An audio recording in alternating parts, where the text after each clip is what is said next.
सरस्वती जाने के लिए 1-1 घंटा में जो कामन से और चिंचोटी जाने के लिए 1 घंटा लगता है। आज अभी इतना एक्सीडेंट हो रहा है, इतना ये हो रहा है ना सर।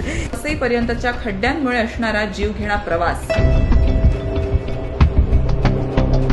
यावरूनही आदिवासी बांधवांच्या पाड्यांवर नसणारे पाणी, रस्ता, वीज हाही मोठा आणि गहन प्रश्न आहेच। वसई विधानसभेच्या अनेक गावात पिण्याचे पाणी, नळाचे कनेक्शन नाही।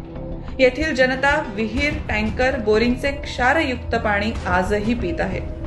या पाण्यासाठी अनेक आंदोलने झाली, परंतु गावच्या तोंडाला काही पिण्यायोग्य पाणी लागलं नाही। वसईकरांसाठी नेहमीच सेवेला तत्पर असणारी लाल परी म्हणजे एसटी। या एसटी बसेस बंद करण्यात आल्या।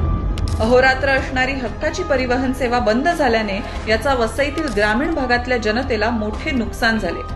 कमी दरात मिळणाऱ्या सेवांऐवजी त्यांना रिक्षाच्या नेहमीच होणाऱ्या दरवाढीला सामोरं जावं लागतं।